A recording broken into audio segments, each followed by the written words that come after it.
conférence thème kaso yi ci Sénégal réew mi moom ku topp ay yëngu-yëngoom doo mës a wax ci farata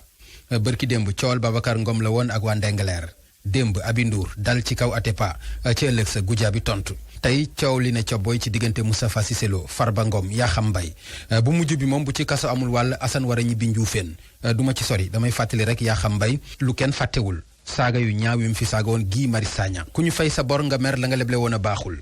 te ci mu baalu ko àq mu baal ko fa la lépp mujje plainte amu ci woon yoon te ndey rek la foofu nag laa yem ci saaga ndey yi te dellu si ci thème bi di wàllu kaso yi ci Sénégal bu ma laajoon ana kan moo mën a waat ne du mës a dugg kaso ci àddinaam ñaara ko mën a waat ku ñeme yàlla lool ak ku jege yàlla lool ndax kaso bu weesoo tayeef ñaar yi fay tàbbal nit yépp kenn mënu ci am mucc mooy ndogal mbaa nattu te ñu bari ñi ñu fiy waate ci seen barke tey dugg nañu kaso ba tey ji rek boo demoon rëbës gële ca 100 mètres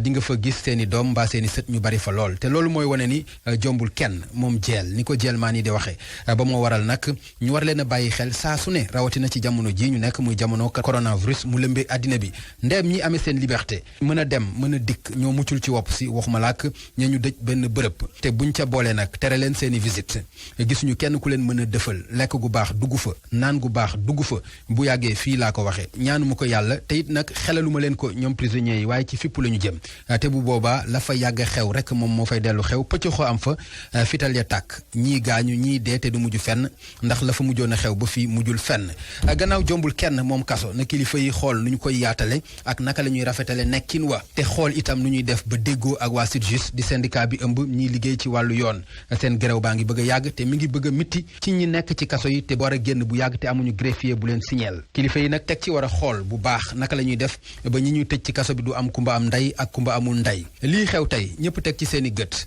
gisuma kenn ku ko mën a layal génne ci kaso bi Seydina Fall Bougazeli mi jëf lu ne weng loxo ci poos ak ay faux billets ger ay gendarme bàyyi fa Abdou Karim Gueye mi wax donte ay waxam tegginuwul waaye kañ la wax gën a mën a foor jëf ci àddina naam yoonee atte waaye nag atte lu xel mën a nangu da cay baax te sax ay lay wen li ñu war a mën a atte mu gaaw leer daa bari lool ci réew mi 94 milliards yaa ngi fii léegi mu rees te kenn waxatuli waxam mbiru pétrole baa ngi fii kenn waxatuli waxam mu mel ni li gën a gaaw ci suul scandale mooy ubbi ci ab enquête yóbbu ko ci yoon ba mu mel ni bunt ba koy ubbi moo koy tëj ràpp ba lépp mën faa jaare ñu fàtte ko waxuma ni loolu la waaye nuru na ko bu ñu dellu see ci kaso yi assemblée nationale wote nañu ne ànd nañu ci ñu indi fi ay xeeti lam yooyu ñuy takkal prisonniers yi ba kaso yi mën a féex naam lu baax la waaye rikk nag buñ ca yeggee bu mu am xàjj ak seen bu ñu ko beral borom barke yi bàyyi baadoolo yi na ci ñëpp yem wasalaam